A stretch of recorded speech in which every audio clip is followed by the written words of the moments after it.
शादी का पवित्र बंधन ये जन्मों जन्मों तक होता है। तो आइए सुनते हैं एक प्रेम कहानी। भाग पहला। कहते हैं शादी का बंधन सबसे पवित्र बंधन होता है। ये बंधन जन्मों जन्मों का होता है। हर लड़की के दिल में अपनी शादी को लेकर होती है।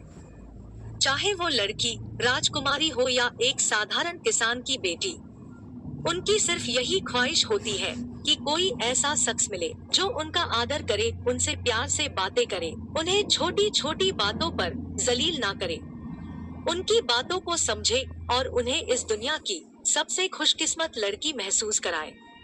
ऐसे ही ख्वाबों के साथ एकांशी भी बड़ी हुई थी।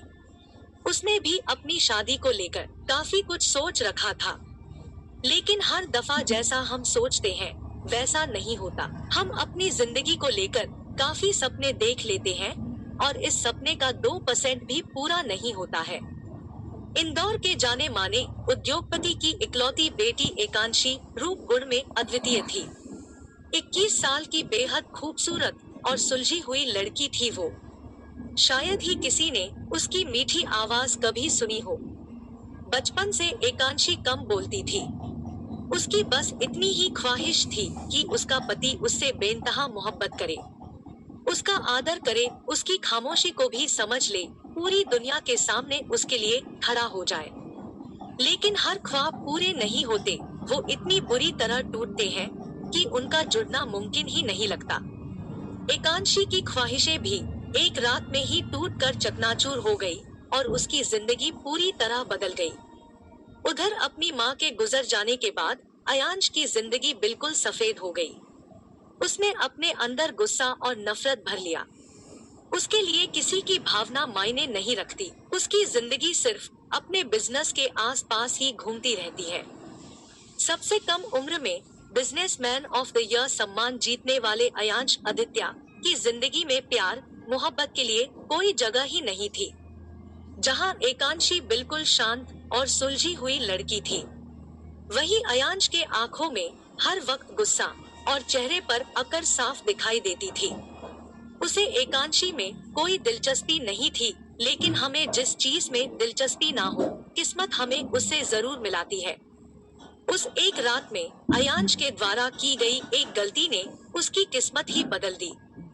इधर अपनी कड़ी मेहनत से बिजनेस की दुनिया में ऊंचा मुकाम हासिल करना चुनौती की बात है, लेकिन नैनिका सिंह की बचपन से ही जीतने की आदत ने उसे आज नाम और रुतबा दिया था। हर साल बिजनेसमैन ऑफ द ईयर का सम्मान जीतने वाली नैनिका सिंह पिछले 2 सालों से अयांश आदित्य से हारती आ रही थी। उसके दिल में ये हार इस कदर चुभने लगी थी कि वो अयांश के साथ एक छोटी सी मीटिंग पर मिली और दोनों ने सोच समझकर अपनी कंपनी के प्रॉफिट के लिए एक दूसरे से शादी की डील करके एक कॉन्ट्रैक्ट पर साइन करते हैं। दोनों ही अच्छे से जानते थे कि उन दोनों की शादी उनकी कंपनियों को इंडिया की सबसे टॉप कंपनी बना देगी। दोनों की सोच एक जैसी थी।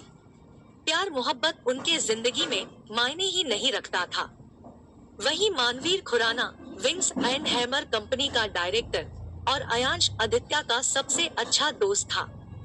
बीते 1 साल पहले अपने प्यार से धोखा खाने के बाद मानवीर ने इंडिया छोड़ने का फैसला किया और अमेरिका शिफ्ट हो गया। प्यार उसके लिए वो एहसास बन चुका था जिसे सोचकर उसे सिर्फ तकलीफ होती थी। इसी धोखे की वजह से सबके प्रति उसका बर्ताव काफी ठंडा और निराश हो गया था। इधर बचपन से ही शांत और सबसे प्यार से पेश आने वाला नक्श आदित्य अपने घर का सबसे लाडला था। अयांश और नक्श का भले ही खून का रिश्ता ना हो, लेकिन दोनों एक दूसरे पर अपनी जान छिड़कते थे। दोनों की सोच एक जैसी नहीं थी। नक्श अपनी जिंदगी में मोहब्बत हासिल करना चाहता था, लेकिन अयांश की जिंदगी में शादी और मोहब्बत एक डील थी जो उसके बिजनेस को टॉप तक ले जा सकती थी। उधर एक मिडिल क्लास फैमिली की जिम्मेदार लड़की, जिसने छोटी सी उम्र में ही अपने पूरे परिवार की जिम्मेदारी उठा ली थी। इसी दौरान उसे किसी से प्यार भी हो गया था, लेकिन अपने प्यार को अपने दिल की बात बताने से पहले ही उसे पता चला कि वो किसी और से शादी के लिए पूछने वाला है, जिससे उसने वहाँ रिजाइन कर दिया और यहाँ मुंबई आ गई अपने प्यार और अतीत को भुलाने। इधर नई दुल्हन के स्वागत में रोशनी और फूलों से सजी आदित्य मेंशन भी आज किसी दुल्हन से कम नहीं लग रहा था। चारों ओर चहल पहल और लोगों की भीड़ साफ जाहिर कर रही थी कि ये शादी काफी धूमधाम और दिल से की गई है। तभी मेंशन के बाहर एक के बाद एक कई गाड़ियां आकर खड़ी हो जाती है और खूबसूरत लाल गुलाबों से सजी एक गाड़ी से एक हट्टा कट्टा शेरवानी पहने नौजवान लड़का बाहर आता है। उसके चेहरे को देख मेंशन में मौजूद सभी लोग ये अंदाजा लगा लेते हैं कि वो इस शादी से खुश नहीं है। फिर भी वो कार के दूसरे तरफ का दरवाजा खोलता है। उसमें से एक दुल्हन के लिबास में गोरी सी बेहद खूबसूरत लड़की बाहर आती है। उसके चेहरे पर उदासी और नए घर में आने की घबराहट साफ नजर आ रही होती है। दोनों चलते हुए घर के अंदर आने लगते हैं। तभी अयांश की छोटी बहन मायरा उन दोनों को रोक देती है और अयांश से कहती है, टैक्स भरो। अयांश बोला, मेरी स्पोर्ट्स कार तेरी, अब मुझे अंदर जाना है। वैसे भी मैं इस ड्रामे से थक चुका हूँ। कहते हुए अयांश मायरा की ओर कार की चाबी उछाल देता है और अपने कदम चौखट से अंदर लाने ही वाला होता है कि मायरा कार की चाबी पकड़कर एकांशी के पास जाती है और कहती है, भाभी आप भारी तो नहीं हो ना? एकांशी को मायरा का सवाल समझ नहीं आता और वो अपनी नजरें झुकाकर शांत खड़ी रहती है। फिर मायरा अयांश को छेड़ते हुए कहती है, परफेक्ट, भाई भाभी को गोद में उठा लो, ऐसे ही ले जाओगे क्या? आप बिल्कुल भी रोमांटिक पर्सन नहीं है।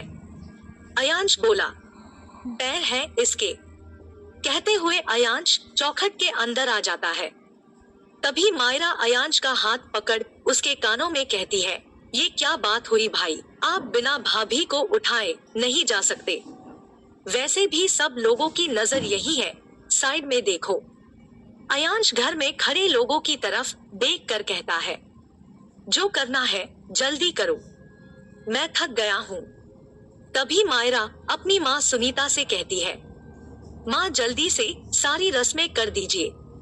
कुछ ही देर में सारी रस्में खत्म हो जाती है और अयांश एकांशी को अपनी बाहों में उठाए अपने कमरे की ओर बढ़ जाता है।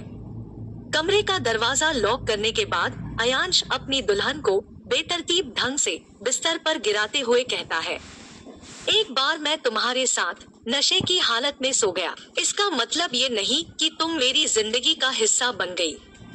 ये मत भूलो कि तुम्हारी औकात कहाँ है और मेरी औकात कहाँ है। तुम मेरे जूते के धूल के बराबर भी नहीं हो। मैंने तुमसे शादी सिर्फ अपने परिवार और अपनी रेपुटेशन के लिए की है, नहीं तो मैं तुम्हारी जैसी लड़की को कभी मुंह तक ना लगाता। वो रात मेरी जिंदगी की सबसे मनहूस रात थी। एकांशी बिस्तर पर पड़े अपनी आंसू भरी आंखों से अयांश की ओर देखने लगती है। अयांश का हर एक शब्द उसके मन को झंझोर के रख देता है। फिर अयांश अपने एक पैर को उठाकर बिस्तर पर रखते हुए एकांशी के गालों को अपने हाथ से पकड़ धमकाने वाले लहजे में कहता है, हमारे कमरे के बाहर हमारी एक बात नहीं जानी चाहिए, नहीं तो तुम्हारा हाल उस रात से भी बदतर कर दूंगा। इतना कहकर अयांश फ्रेश होने के लिए बाथरूम में चला जाता है और एकांशी उठकर बैठ अपने घुटनों में अपना चेहरा छुपाकर रोने लगती है। आखिर क्या हुआ था उस रात एकांशी के साथ? क्या अयांश को कभी होगा एकांशी से प्यार?